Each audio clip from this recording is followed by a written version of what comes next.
It's so nice to have all of you all here. And I think it's a really, really interesting panel with all four of you all on board. Two of you all I definitely know. The other two I know of.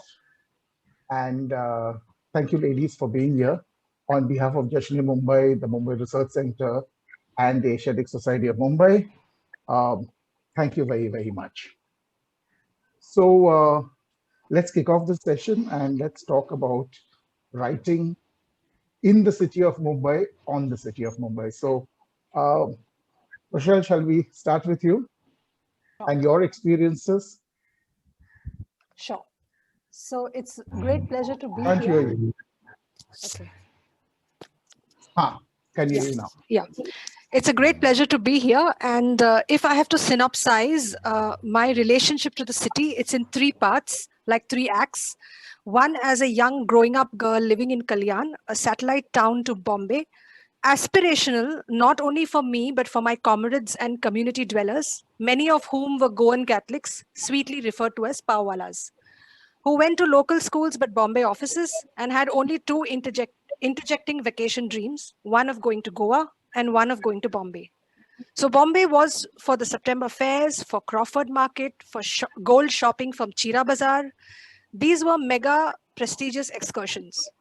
The other was to go to Goa, packing all the sweetmeats for Goan relatives.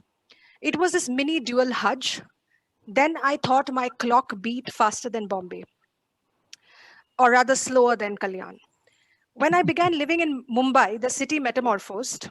It became from a dream run to the run of the mill to mundane. Vibrant it always was, but traffic guild, mall centric, crowded, perfumed, and smelly. It had every juxtaposition of extremes: culture and kida, monsoon and menace, heart and heat, industry and inertia. Now I thought my heart beat to the tandems of Mumbai. Many a stories came from observing characters in Mumbai in my new collection of 16 short stories, Bombay Hangover, a book that is due soon. Now, when I revisit Bombay, Mumbai, and Kalyan, I want to talk of the Pawalas on Murbad Road in my next piece of work and contemplation, because sometimes only through a telescoping of time you can see the journeys small towns make from villages to town to city, small dreams make from aspirations to culminations to postscript series. Now I think my heart and my clock beats faster than Mumbai. It's the dramatic city, city of conflict, cup of karm, parishram, perspiration.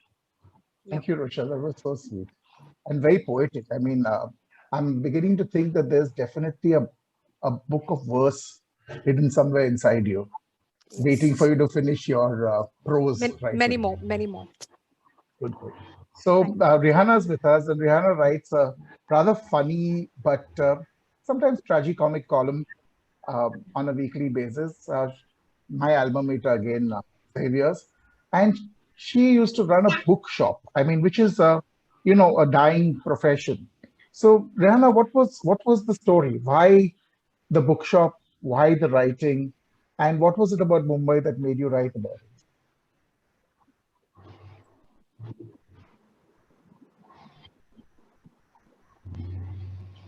Sorry, I must start by apologizing. The connectivity is a little bit tricky. I think I got the gist of what you said. You talked about the bookshop and said what the story was behind that, and you mentioned the column as well. Straight up, I'd like to say that the bookshop that I used to run in Santa Cruz, it used to be called the Reader's Shop, and it hosted a few of the Caferati sessions. So I have that little bit of a connection going on with some of you over here. That's a nice recollection. Am I audible? Am Very I audible. visible Very and audible. audible? I don't know, because it's a bit slow where I am. Very audible. Excellent. We Thanks. can't see you very well. So yes, as you said, it is a dying profession. Okay. Okay, that's fine. We'll settle for the sound. So yes, it was when I ran the bookshop. It was the mid 2000s. It was already kind of, we were up against the big giant, retail monsters. E-books were just kind of making an appearance, and but I'm glad to say that even now, in 2020, knowing all that we know about this year, there are bookshops that are coming up and bookshops that are sort of consolidating. We know what happened to Kitab Khana recently. Sadly, they had a fire there, which began the kitchen and all of that. But they're already back in business. I know it will be tough, but it doesn't mean that they've shut shop. There's another beautiful bookshop called Trilogy that's it used to be in Lower Parel, now it's in just off Carter Road. And the ethos of books and Bombay. I think these two particular bookshops in particular, they uphold so beautifully. So I'm glad to say that there is some continuing tradition of books and bookshops and Bombay. Thank you very much for that, Rehana. So Manisha is with us, and she writes on a very, very interesting spread of different things, including films. I think, if I'm not wrong, I remember she wrote a screenplay also. So, Manisha, what keeps you writing about the city? What is it about the city that works for you? What is it that resonates with you?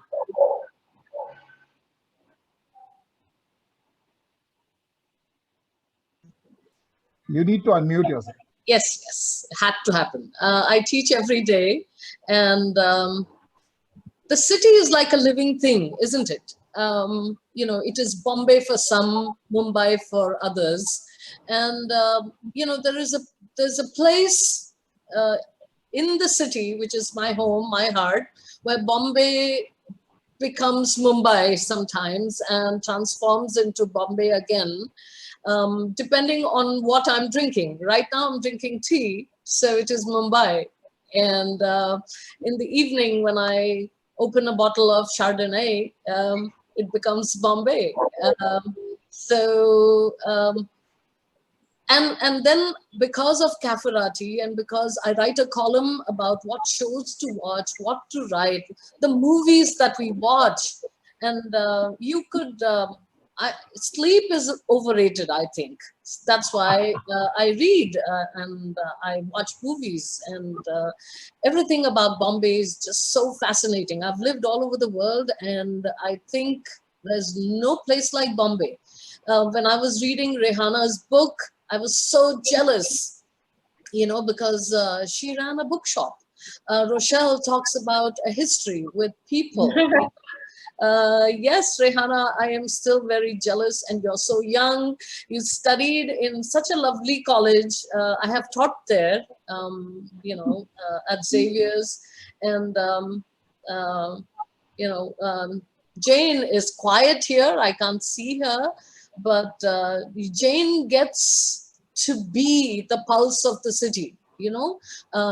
Jane writes for Midday. She organizes stuff. She's an editor, so she's in an incredible place, to talk about Bombay. I'm just a visitor. I fell in love with Bombay when I came here, and the food and the smells and the sounds. No place like Bombay. Thank you very much, Manisha. So I think that brings us to Jane, and I've known Jane for quite a few years when she's been with the Midday, and has been very kind to me in asking me for quotes for a number of her articles every now and then.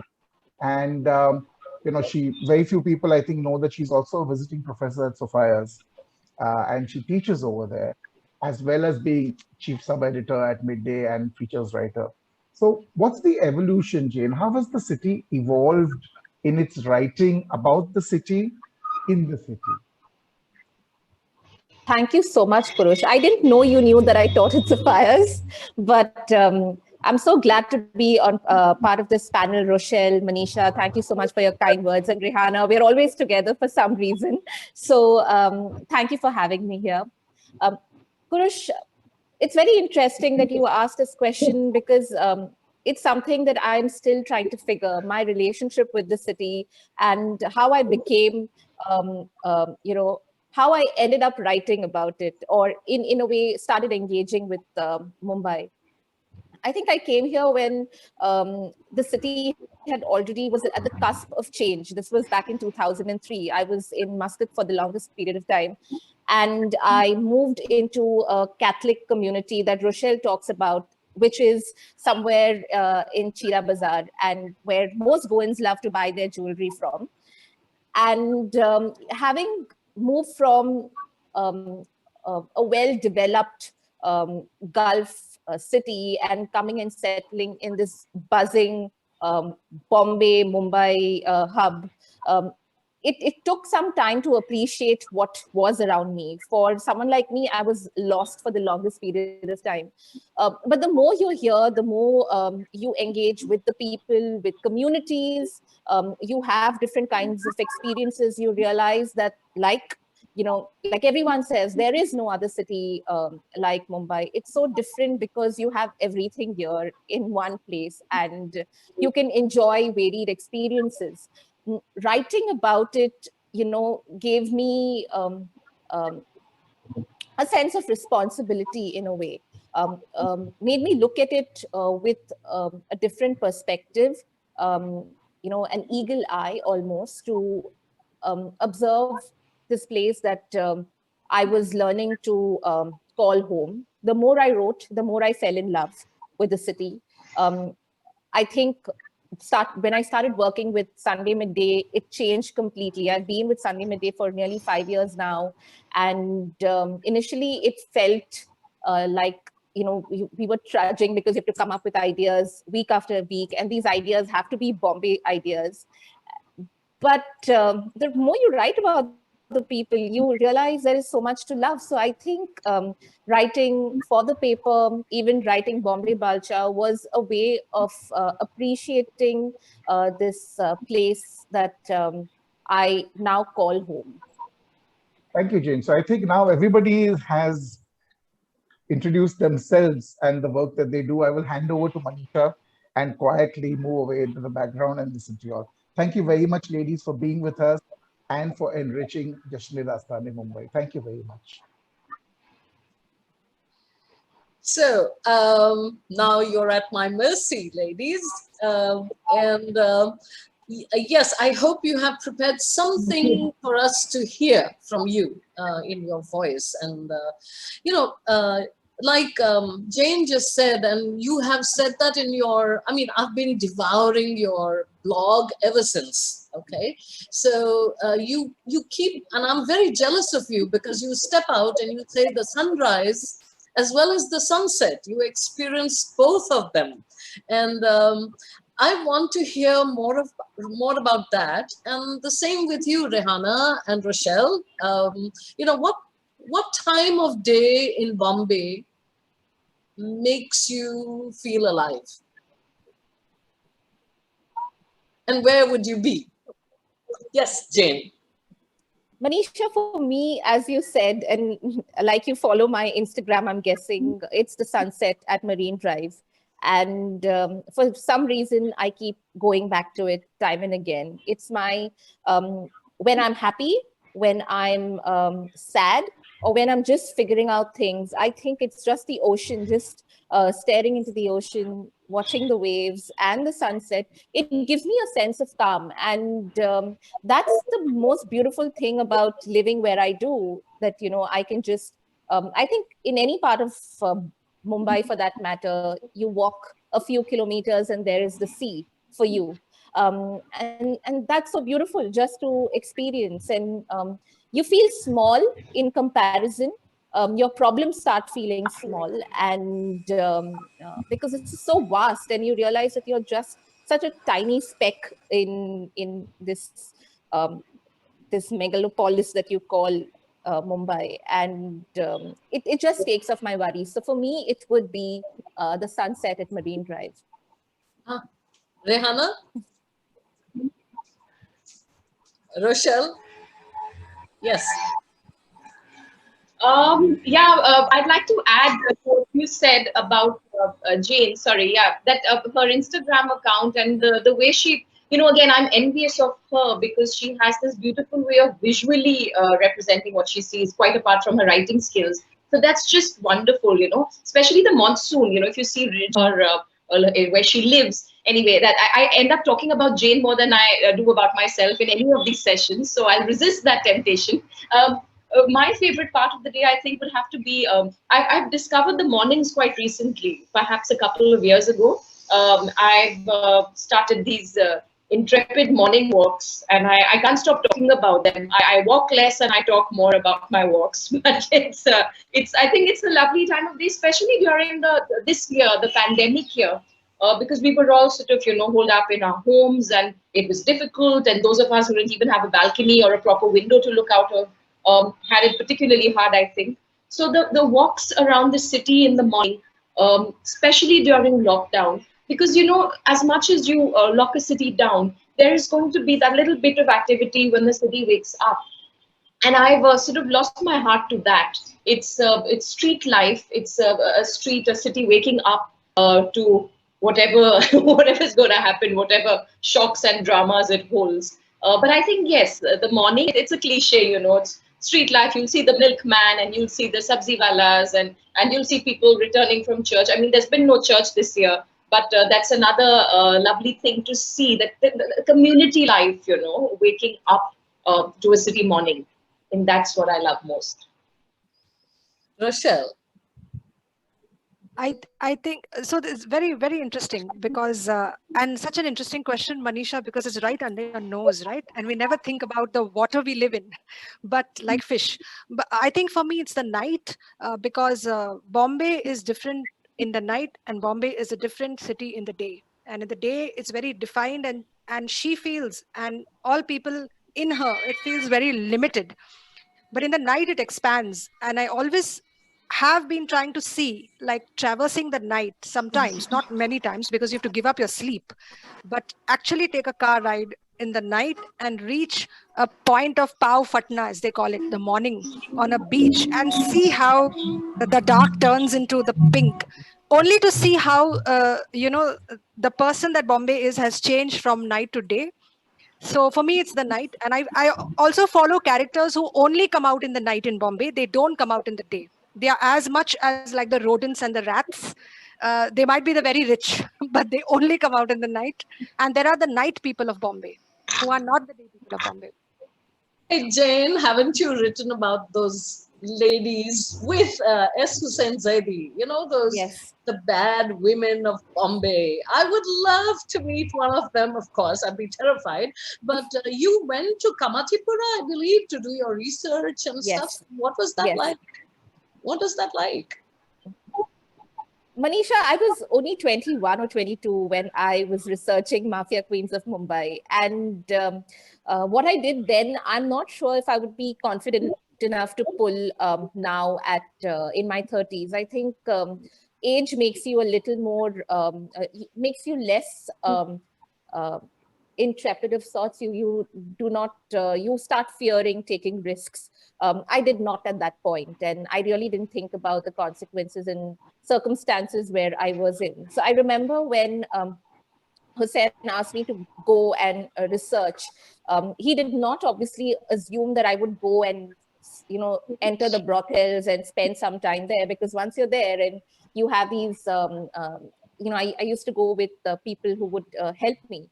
And once you're there, you're just in. And I wasn't going with NGO workers. I myself would claim I was a social worker in order to get some kind of information, because otherwise it was hard to get information. But it was very interesting. I've spent months and months for when I was researching Gangubai. It's one of the stories which Sanjay Leela Bansali is now making into a movie. And fascinating. And they we assume they live a very different life. They're just like any of us. They have a job. Their job, they live differently, of course. Their expectations of life are very different. It's more on buying, selling, and but another world altogether. And they have these pinjaras that you still see. Their windows still have those railings so that you can't escape. Those things I never knew they exist, and the conditions in which they live, unfortunately, are poor. Very, very, very dark, dingy, but they have big hearts, and they always want to share their stories. The good part about the city is that everyone is willing to talk. Everyone is willing to share their stories. Now, nobody keeps it within them, and they just need listeners. It's just about going there, hearing them, and we just need to kind of go out there and explore whatever there is for us. Hussein used to get angry when I would come back and tell him, I went there and I spent that many hours, and he'd be like, are you crazy? Next time you go there, you take a man and go. But the moment I take a man, the woman won't speak. So she starts, pulling back. So yeah, it was very interesting, very fascinating. Like I said, I don't know if I would be confident enough to pull it off now, but at that time, it just seemed like another world was opening up to me, and I wanted to just go in and explore.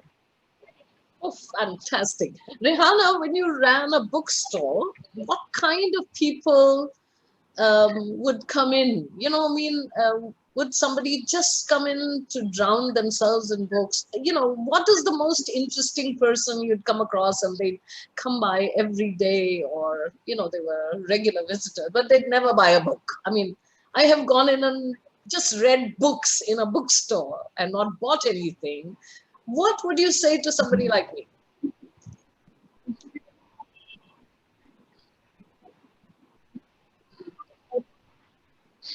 Yeah, so I think one of the reasons my bookshop didn't do very well and didn't last very long is because I completely encouraged all such behavior. it was great. You came in with your partner to share a quiet moment. We were fine. You came in just to browse and not buy. We were fine. All of it. If you came in for shelter from the rain, we were fine. But I think that is what a bookshop is. It's always been that space for me. Even now, if I need to get away from my day, my life, from the sun, the rain, that's where I'd seek out a bookshop. So that is the kind of space that I think I had built with the people that were an integral part of the store. But yeah, of course, there were wonderful characters who would walk in all the time. And I've written about this in my book, Paper Moon, as well. It was sort of like an exercise in, it was not just people watching.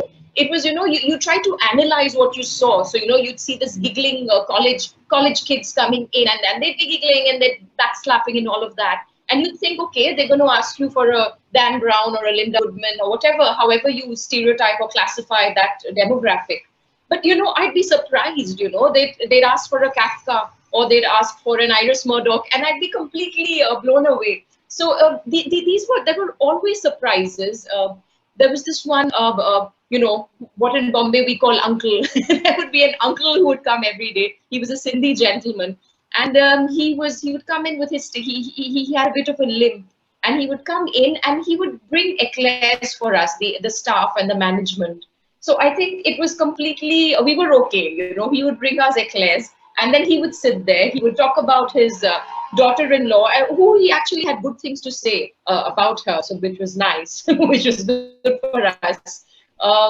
So yes, there were people escaping their daily routines. There were people who just walked in and, asked for things that are so rare. And I was much younger then. So I used to feel, take it very personally if there was a book that we couldn't source, or a customer that we couldn't sort of satisfy, as they say. But the people watching and the mingling and the kind of getting to know people through their reading choices was a fantastic perk of the job. I'm very jealous because you got to go to the ISP warehouse. I mean, wow, that is just fantastic, and to see so many books. And whenever somebody says warehouse, I just imagine floor to ceiling and, those gigantic warehouses like IKEA almost. I wish there was an IKEA for books.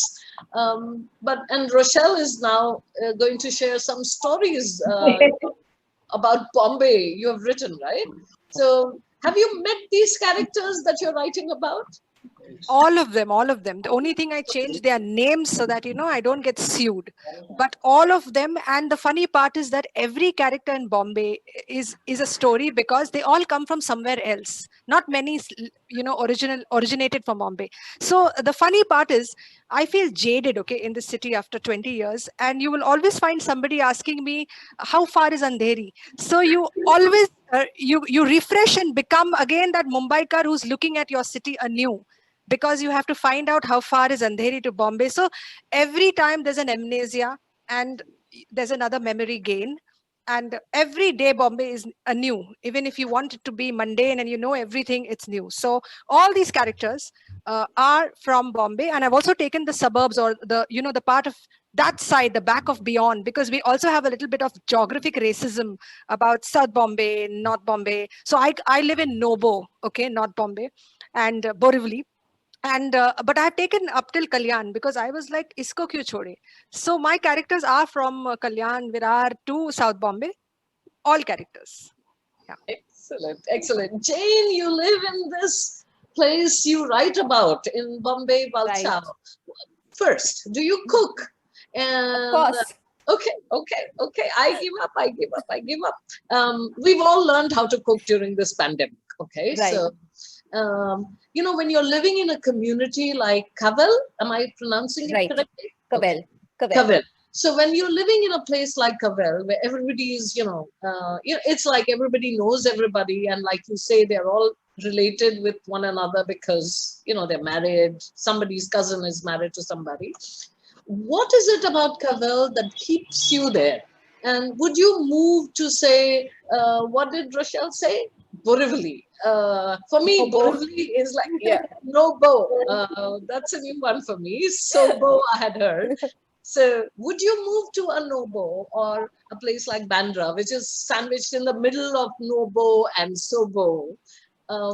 What is it about Kavel that keeps you there? Especially the bookshelf behind you, and I'm very jealous of it.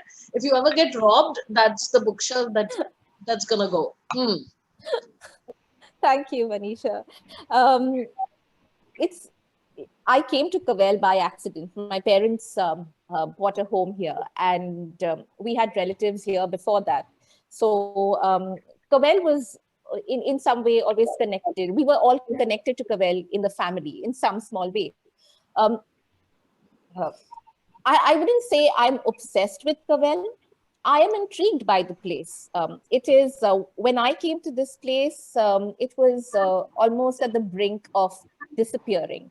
And in the last 10 years or so, it's, fast vanishing, maybe call it gentrification or development as we claim, but it's not the Kavel that I remember coming into. It's a very tiny parish, it used to be a tiny parish, 400, now we are tinier, we are less than about 100. And that only goes to show how fast this community is, it's basically on its last legs. And that is one of the reasons why I decided to tell the story. I like writing stories about the city, but it was the urgency came when I saw that Kavel was no longer the place that I had come to inhabit. And before people forgot what this community was, already people are surprised when they hear of Kavel and they're like, where is this place in South Mumbai? I want to come and see this thriving colony that you speak, or community that you speak about. And I tell them you'd be disappointed because while it looks all colorful in my book, it might not be so, because we're just now, maybe a few of us who live here. And the place is not as residents would have remembered it. But because there were fewer older residents who had fond memories of the place, and they kept telling me about how it was so beautiful, how alive it was, that actually got me writing and seriously thinking about the stories from here. And when I started researching, I realized that Kavel did have a very important place in our history, in the city's history. And it was important to tell the story before, and it's a pity that nobody had written about it before. It's the same with other community spaces in Bombay. Rochelle talks about being jaded and revisiting your own city differently each time. I have no qualms in moving outside South Mumbai, though I would love to be here. I'm deeply attached to the place because this is home to me. But we keep making new homes as we go. And while it's a small life, there's so much to pack in. So I would love to explore different parts of the city. You never know, I'll get an inspiration for my next book. Borivali, Balcha. Okay. Yes. Okay. All right. Well, for me, when I read about Cavell, it just felt like we need to save this lifestyle. We need to save the people. We need to make people feel really proud of something. It's heritage, and we Exactly. are building.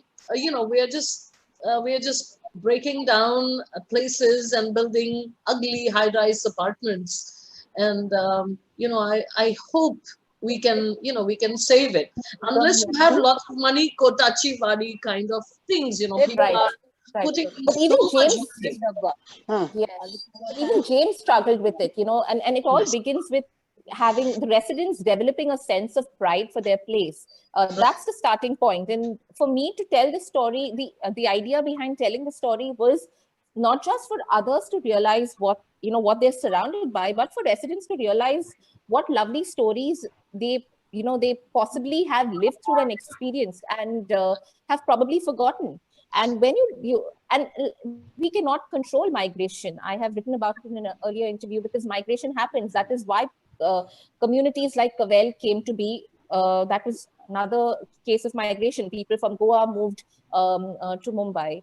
From Mumbai, people are going to move elsewhere. So this migration is never going to end. But you need to keep these stories alive, not for nostalgia, but just to keep a record of what our city has been through and lived through. Speaking of migration, you have a great big globe behind you, Rehana. If you were to give that globe a spin, where would you want for it to stop? Yes.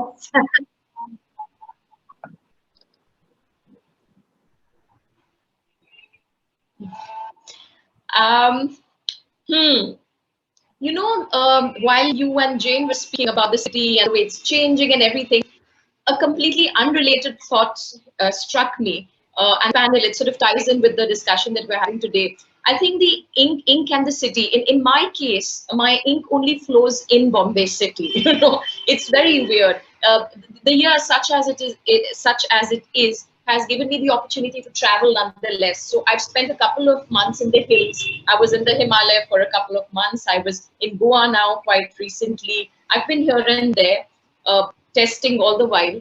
And I just realized to lock myself away in a cabin or this very idyllic natural setting just does not work for me. I need Bombay. I need the madness, the chaos, the discomfort, the inconvenience. That actually, that is what goes into my writing or my writing life. So yes, I can spin the globe and I can travel and everything, but it doesn't really do very much for me as a writer, I find. Yes, any kind of travel is a way to collect and enrich yourself with life experience. But when it comes to actually sitting at the keyboard and staring at the blank page, I feel it's just here at home, with all the traffic noises and all the nonsense, all the drama of daily life. I think I really I need that to write. So is Fiza's mother your mother?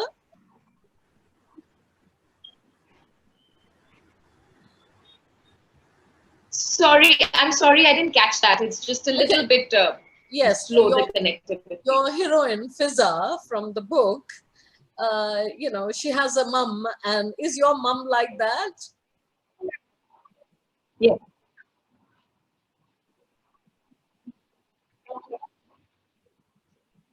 Oh, I think you asked me about Fiza's mother, Noor.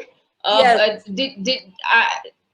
Are you asking me if Noor was a writer? Is that what you're asking me? No, no, no. Is your No, mum is Noor your in mum the like book, of Noor? course, is.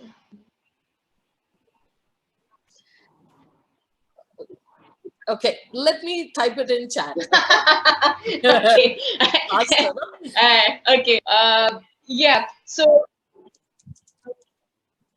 yeah, I got that. I got that finally. Is my mother like Noor? I'm glad you asked not about Fiza's love interests, because that's what I get all the time. People just want to know whether I've had exactly the same romantic experience as Fiza in the book. But I'm happier with this question. Noor is, of course, perhaps some version of my mother, and perhaps some version of me too.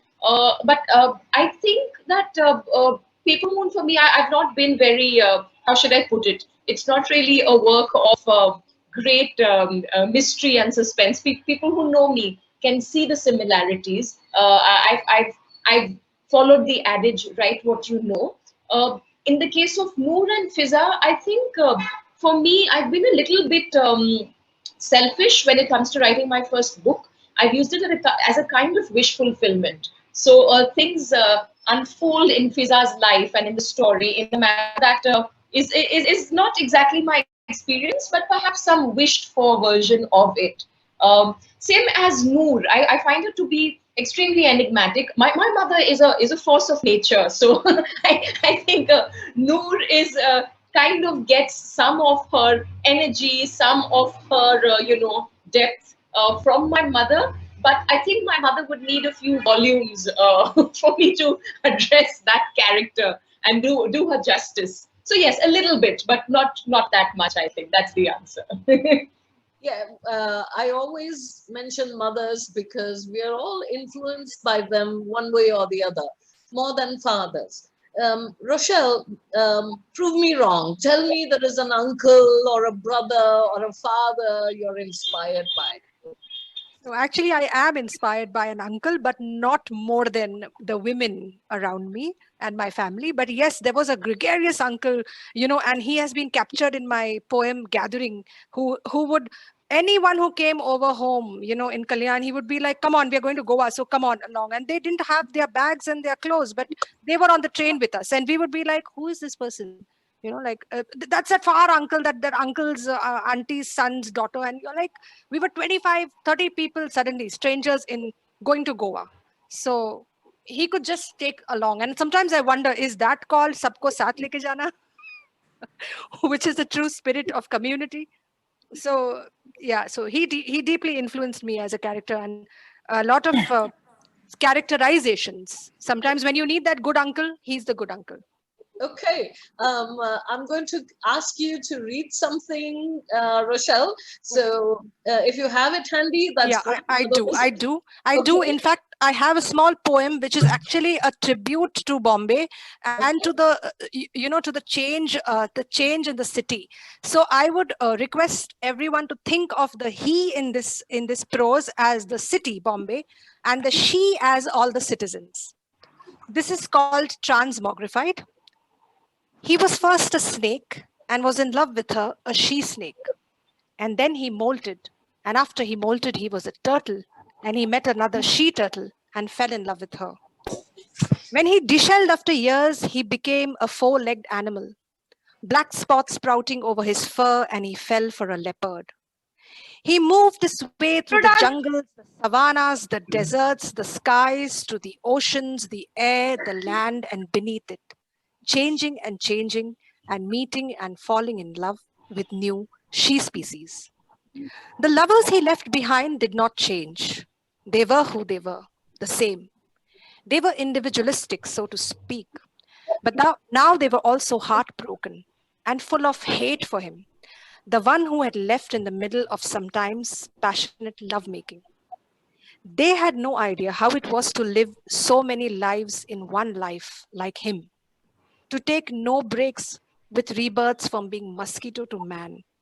Sometimes evolution and progress is so fast, blessings and curses are all mixed up and one. And this is my tribute to the city. And many thought it was a story of a playboy. No, Bombay is a playboy. It's fantastic. Jane, I can't see you. Well, yes, you're just, there you are. Perfect.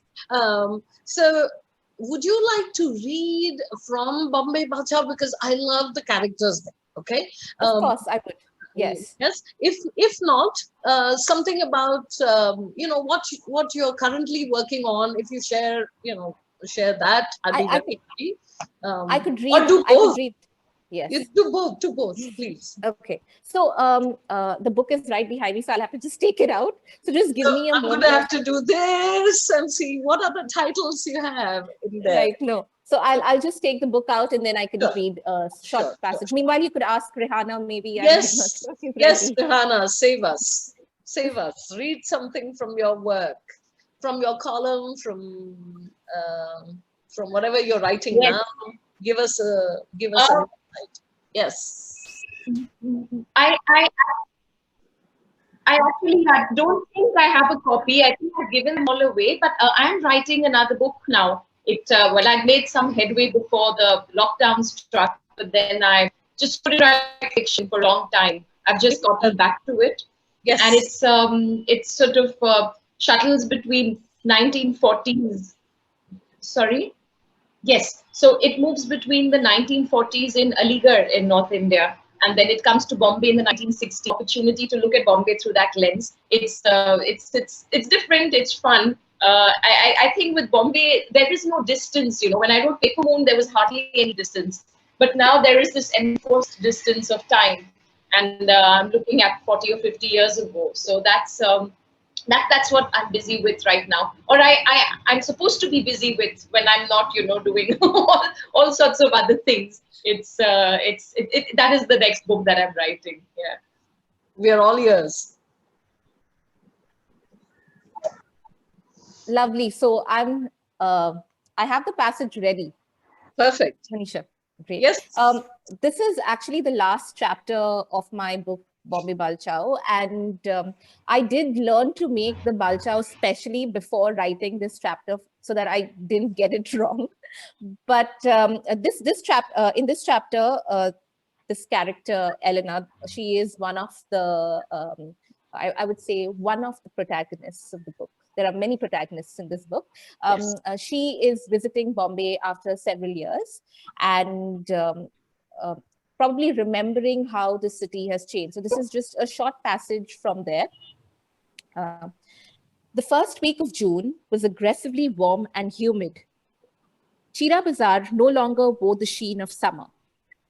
The gulmohar trees that grew between busy, broken pathways were axed to make way for larger buildings. The area had transformed in the short span of 5 years. Rows of tiny buildings and chawls were being demolished to make way for high-rises that popped up haphazardly. As Eleanor Gomes trundled through the bustling market stretch, she noticed that one such high-rise had already come up not very far from the 83-year-old Vanguard Art and Photo Studio. The studio, she heard, was also going to bite the redevelopment bullet.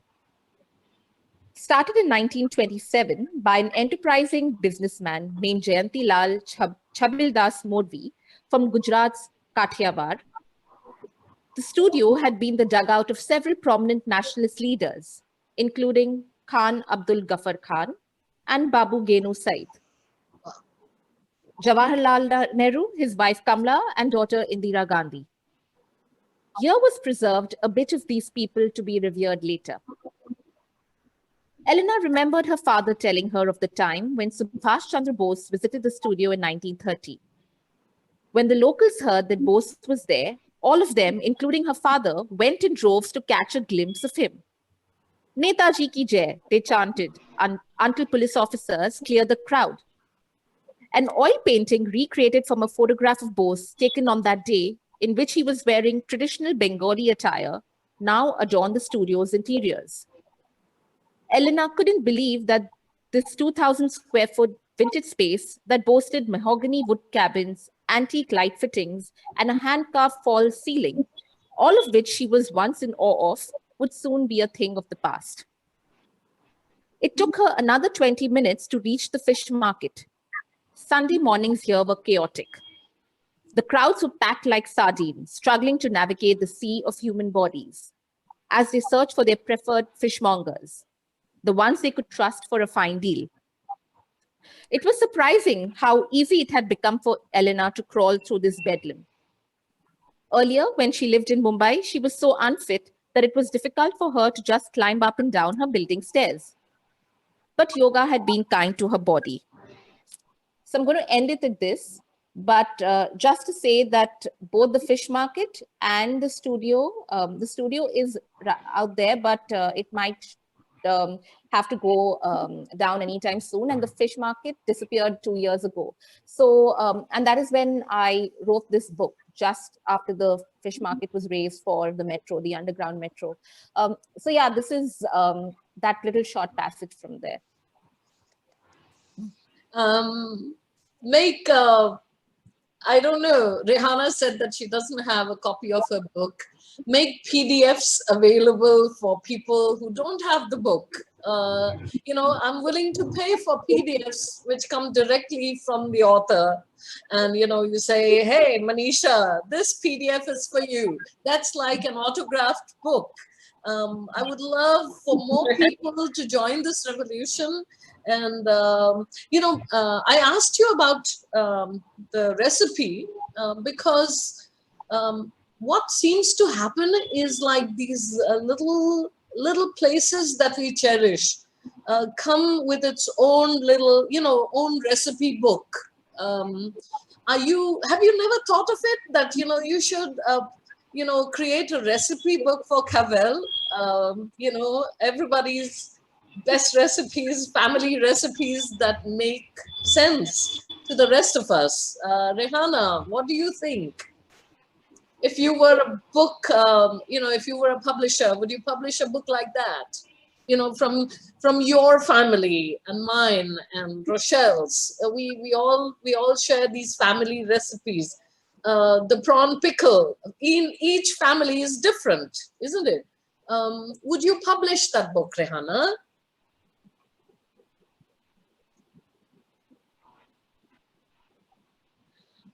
Yeah, absolutely. In fact, I just saw someone make a post about a book like this that's just about to be released. I think it's a South Asian recipes, or it's women sharing recipes from this region, and from Muslim households in particular.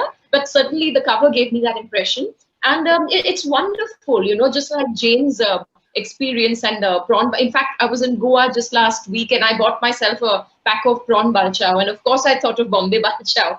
And no, it's a wonderful idea. I think any book that really locates itself in a city or a place can't escape the food, the food associations. I'm the world's most terrible cook, but I think in my book I've written about, you know, eating out in restaurants, and the keema paos and the vada paos, and even the cliches.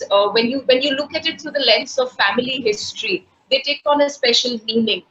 Everyone I know does keema pao in their homes in a different way. So certainly there's space for books that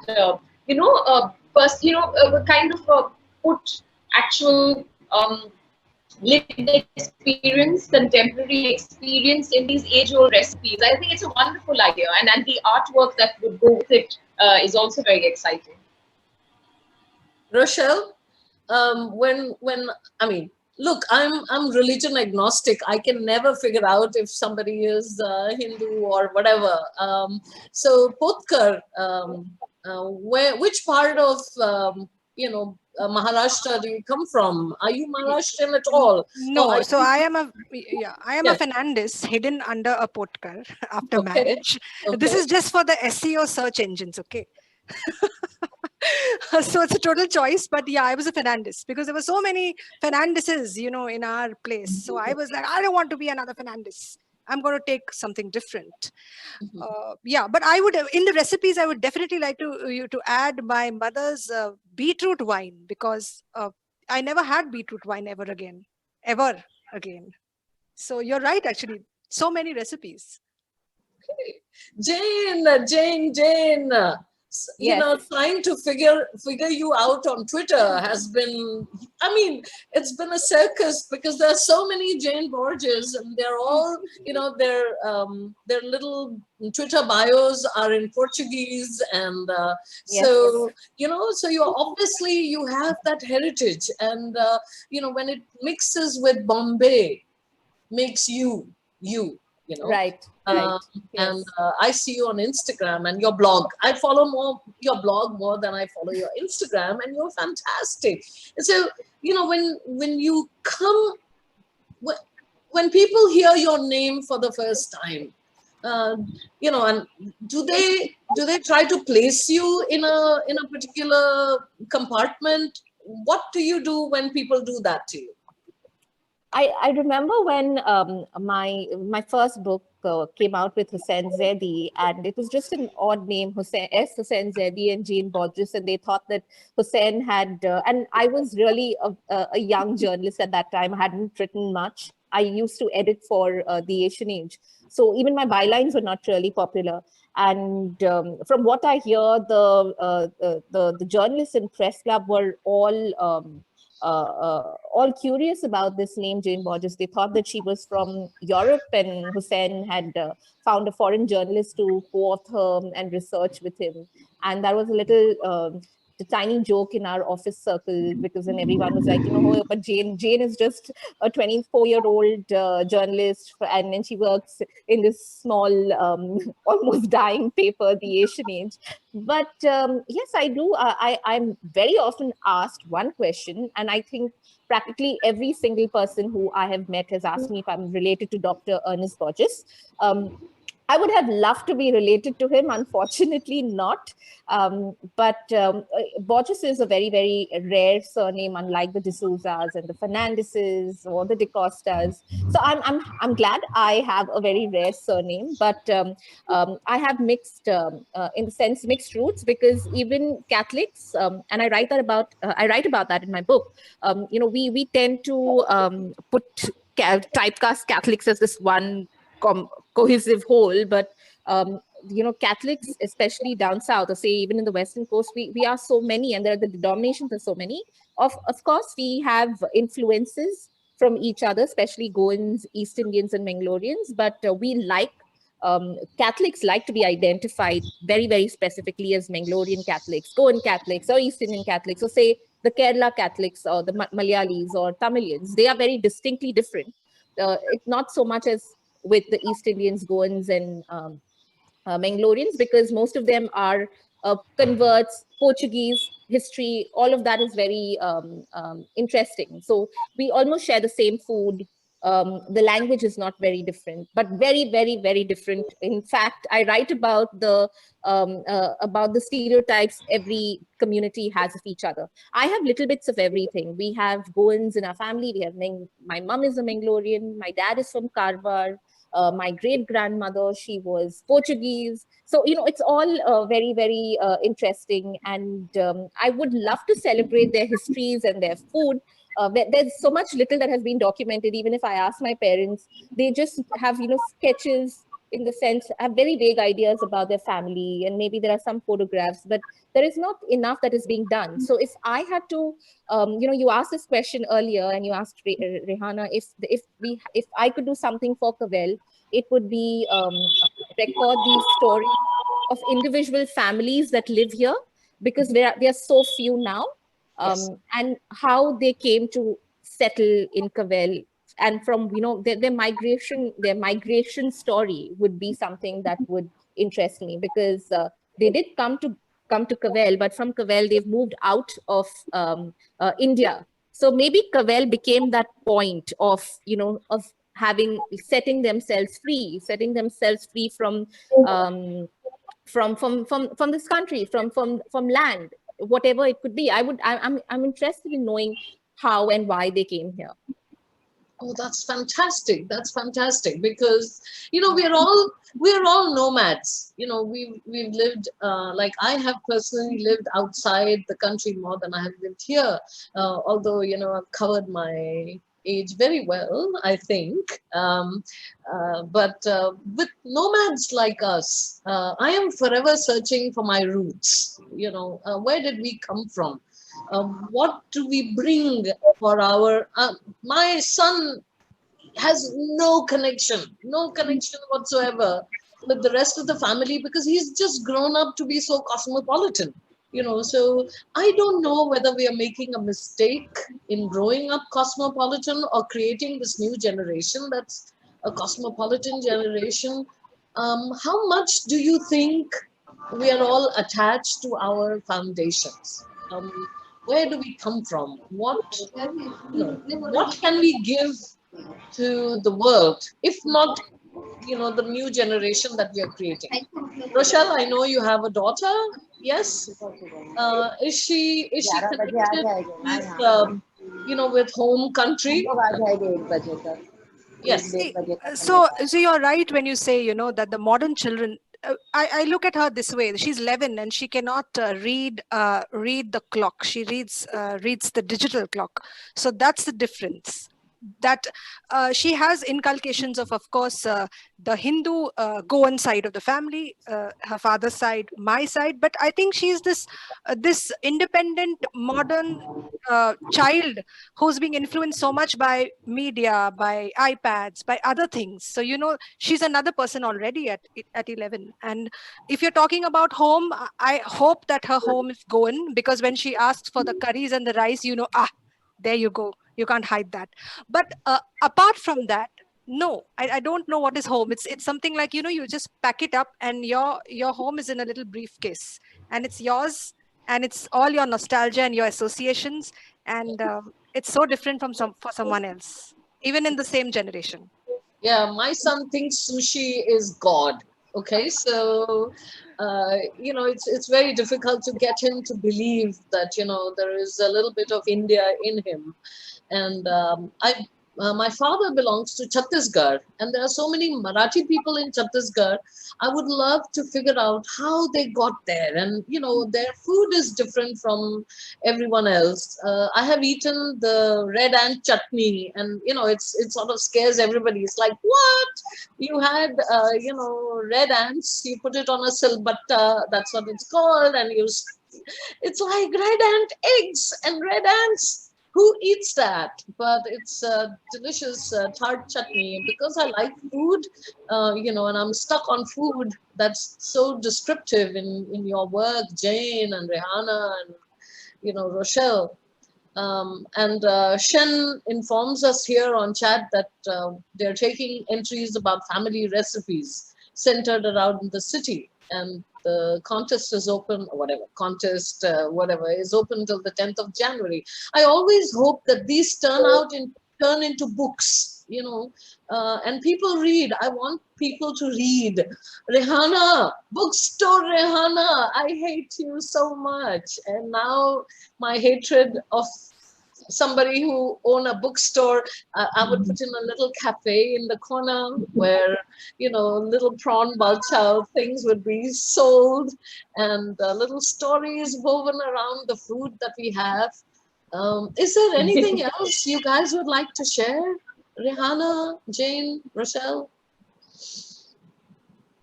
I'm just so awed by you guys. So I have nothing more to ask. Nothing. Yeah, I think since we've been talking about that.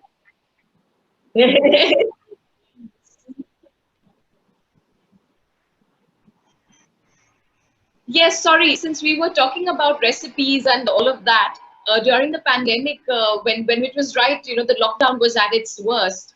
These very generous and kind friends who live in Goa, they sort of got a bunch of us together on Zoom sessions, and they would give us cooking classes. They would conduct these cooking classes. And what they did very sweetly at the end of those few weeks is they compiled all the recipes into a book. And the title of the book is this a clove? Because one of our friends actually asked that question holding up a clove, asking, is this a clove? Because we had no clue, we didn't know what hit us. And those cooking sessions sort of really made us feel like we could connect and connect in the most kind of elemental way through these recipes. So, and now to have that recipe, those recipes compiled in the form of a book is nourishing in itself. So, yes, absolutely. I think Bombay stories and city stories connected with food would make for a great book.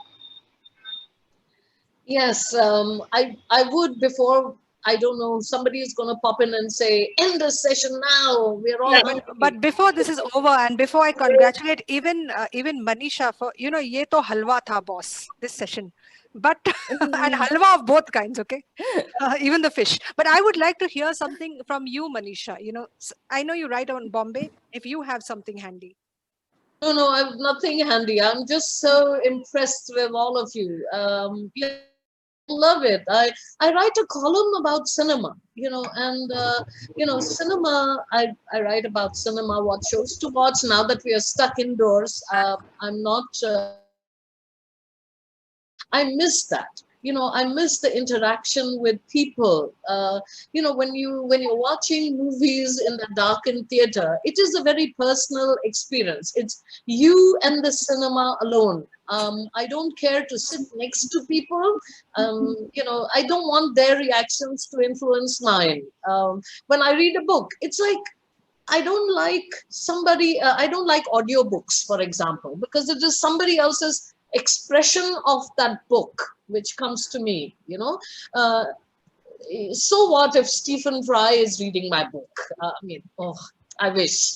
So I don't care who's reading the book because they bring their own inflections. So what we've started now for writers and poets, we've started a YouTube channel. Okay, it's called Cafferati Studio, and Cafferati being literati meet in cafes.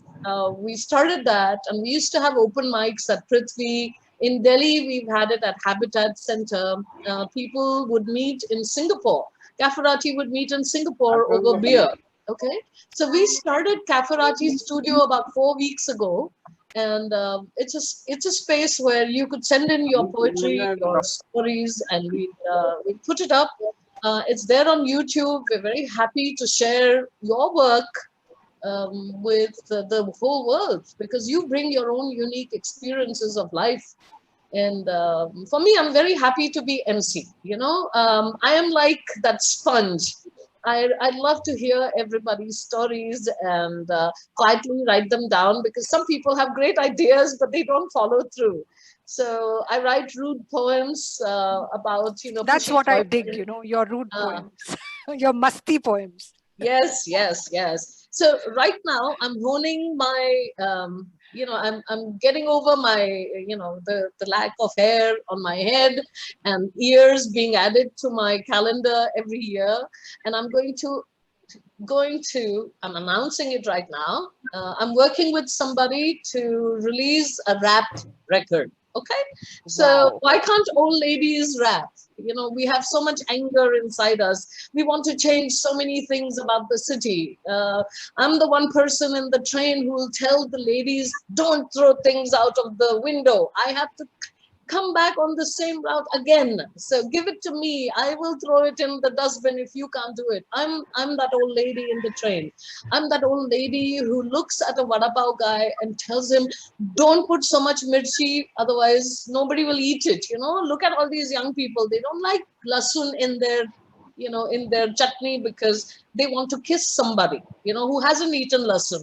And I cannot eat raw onions because I keep thinking, what if I bumped into Shah Rukh Khan in the elevator and, he wants to hug me and I'm like, oh no, I've eaten so much raw onion. Oh, whatever. So I'm that old lady who wants to change the city and keep it old and beautiful and, the way it was, the way I think Bombay is. That is why when you come to Bandra and you come home, and there are many of us, we always meet, all the poets and writers come home. There is a Jairaj who brings in tea and he knows Memsa Wali chai. He doesn't give you overboiled tea. He gives Memsa Wali chai. It's for all the poets who like a little bit of hint of adrak, but we don't want it boiled over. We don't want that malai on the chai. We just want it, to be able to. Anyway, so this is my Bombay. This is my Bombay. I want to stand in the queue early in the morning at American Express Bakery and get that that hard brun pav and come home and slather it with Amul butter and, which is a way of life for most of us, and then eat it. I want to be able to call Bhaiya and say, Bhaiya, ande do. And, somebody at home says like, what? Bhaiya is not going to give ande, Murgi gives ande. So we want to be part of all that bad stuff. And good stuff too. I like the new Bombay, which is lots of wine. The very fact that you get world-class wines here, and you're able to just pick up your phone and quick dial the winery next to your house, or even go beer drinking with people who do that. I like that neighbors don't mess around with you. They don't care who comes over, but there's always a Mr. Fernandez. Yes, I live in Bandra, and there is a Mr. Fernandez who knows exactly when I go out to teach, and when I come back, he's still at the window, and then he says, "Finish teaching?" And I'm like, "Yes, finish teaching." And so I worry about him during the pandemic. He's been missing. He's not there. Then somebody said that his son came and took him away. And I was so grateful for that. So yes, this is the Bombay I love. I've fallen in love with it. And although I want to leave, I also want to come back to it, you know. And I hope it's the same for all of you guys. And these three women are such wonderful writers. Please find out. They're online. They are there, you know, for you to stalk on Instagram. And they write so beautifully. Let's learn something from these. She's so young. Rehana and Rochelle and Jane, they're all very young. So Mahatari in the house. That's the refrain. And we speak Marathi, we speak Gujarati. I'm still trying to learn Gujarati and trying to understand how Bombay works. The Bombay local is like its, you know, heartbeat, and I hope you know, new things happen. But we hope to keep the old. Like Kavel, I know I'm going to figure out where it is and show up. And Please come. just shout, "Jane, Jane." I'm sure there will be 20 Janes who would say, There's just yes. one Jane. There's only one Jane. Jane. You're very lucky, because if you were to throw a stone at Manisha, there'd be 20 Manisha saying, "What?" You know, Rochelle and Rehana, you have unusual names, and Kurush is here, and you know, you should have given us whether the recipe in Jane's book was all right, Kurush. Yes, he's yeah. You're mute, Kurush. I'm brave. I'm not that brave. Ah. So yes. So food and wine and people, that's what makes Bombay. And I'm very glad. I'm grateful to Asiatic Society for making me a part of this. Of course, these three women are just incredible. So yes, you're invited home for sure. All of you. Thank you so much. Thank you. Since my camera is on, and I'll consider I'm one of the invited home people too. Yes, Kurush, yes. So thank you very much, Manisha, for this beautiful session that you moderated. And of course, ladies, for being here and making the session what it is.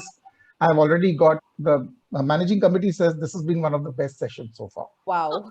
Okay, that's the message that I've got. All because of Jane, Rehana, and Rochelle. All of you all have a role to play in it. And of course, the organizers for putting it together.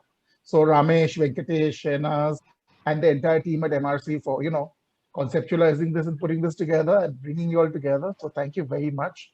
Thank you so There are a much. few questions which I need to ask you. Okay. So as part of the Justin, we are taking entries about family recipes. Okay. And the competition is still open about compiling family recipes. So Tenaz Nalwala says that please send in your family recipes to us and we'd be very happy. I'm going to copy paste the email which you can send these things, and it's asiaticfestival@gmail.com. It's as simple as that. So Yes. please send them in, and it's open till the 10th of January. And we really want to hear about, you know, there are a lot of beautiful family recipes and simple things that families do, which are so unique to Mumbai. And the Boris, the Parsis, the Goans, the East Indians, all have the unique connections to Mumbai. And the various different Maharashtrian communities have their own. So there's some very, very interesting recipes that come out of this. Arun Shankaran says, I was unexpectedly busy yesterday evening and had to go out for some time to buy some cooked food, which is not normal for me. And how much he's appreciated what you all are talking about from the entire concept of food. What other questions do I have? Minal Shivsagar says it's been a riveting session, engaging stories, most interesting writers from what one can see and hear. Thank you for being here with us at the Asiatic Society. Beautiful, very interesting session, says Harshal. Dr. Neeta Khandpekar is here, says, I agree that the managing committee people, best session, very interactive and lively. Himanshu Agarwal asks, any books you would recommend to youngsters to read to know Bombay? Oh. There is a banned book. And everybody knows the book about Bombay that has been banned. Tales from Firozshah Bagh, beautiful. Salman Rushdie writes about Bombay sometimes, but so there is lots to read. There is Marathi, Pula Deshpande. I mean, do not forget Marathi and Gujarati writers. There is a poem about Bombay in Gujarati. I've forgotten its name. Of course, I've forgotten its name. I take refuge in my great age. There is a poem about Bombay. It's called Mahanagar or something. There are many stories, many people read Jane's column and Rehana's work and Rochelle's poetry. That's deep in the heart of Bombay. Share your poetry, your stories at Cafferati Studio. We are a safe space. It's very important that young people understand that this is a safe space to express yourself. We do not allow nonsense to happen, whether it's an open mic at Prithvi. Go to Prithvi Theatre, absorb everything that the city has to offer. Don't stay at home. Don't be on PUBG or whatever young people are on. Learn about the city by just walking about and talking to people. People here are very nice. The banned book, please get it from somewhere about Bombay. Do I dare declare it on Yes, chat? please do. Please do. Yes. So, Manisha has put up the Cafferati Studio email also in the comment. So please take that down. And those of you all who maybe have been worried about writing your poetry and sending it somewhere, or writing your stories and sending it somewhere, will take inspiration from these 4 women and start sending out what you write. Because as Manisha says, it's a safe space and everybody has a voice over there. So Anita Darapo says, fabulous session. Jolly asks, any possibility of a heritage walk being organized along the lines of what you've spoken? You ladies should seriously consider it. So I did a heritage walk, in fact, last January in Cavell, and it was for the Swap Book Club. It was their idea, and there was a fantastic turnout, around 60, 70, and just me. It was very, very strange, but we did an entire walk across the small pockets of Catholic neighborhoods in South Mumbai. So we started from Dhobi Talao, then we went to Sonapur and then Cavell and Double, and we visited the churches there. They came and saw my compound, which is the one that inspired Bosco Mansion in my book Bombay Balchao. I would love for such a heritage walk to happen again. I think that's the best way to introduce your experience with other people. So I think I can very, very definitely invite you on behalf of the Mumbai Research Center to do a virtual walk for us during this pandemic. Sure. I'm sure you can take us through maybe a larger area in a shorter time. Yes, because we won't actually be doing the walking, and people like me who are incredibly lazy will love doing this walk. Yeah, I need air conditioning. For me, walking is like, oh, come back after your walk. I'll give you tea or, wine. So definitely, of course, you won't be able to smell all the yummy food and taste all the delicious snacks, but it'll whet your appetite at least. So we should definitely do something like this. That would be lovely. Yes. I'm sure I can see things working behind Rochelle's eyes, and there's something happening over there.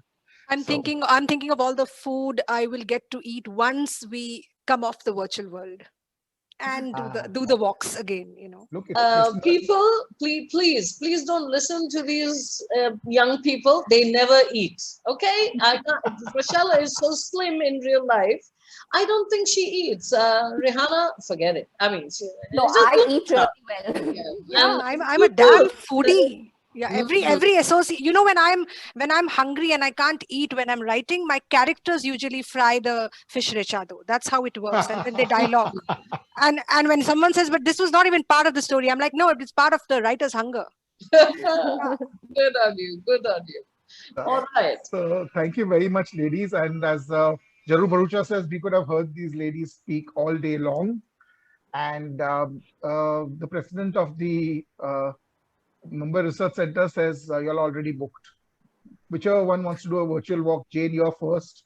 Rehana and Rochelle can choose number 2 and number 3 slots, and we'll definitely do a virtual walks with you all. Lovely. So thank you very, very much for being here with us, and we absolutely loved it. And ladies and gentlemen who are listening in, please make sure that you've got the Caferati Studio email down, and you've got Asiatic Festival at Gmail, and you send in your family recipes to us. The competition is open all the way till the 10th of January. Thank you very much, ladies, and Thank it's you. been an Thank you. We absolute had pleasure fun. having you you. here. Yeah. Thank you, Thank Manisha, Same for doing here. such a superb job. Thank you. Thank you so much. Bye.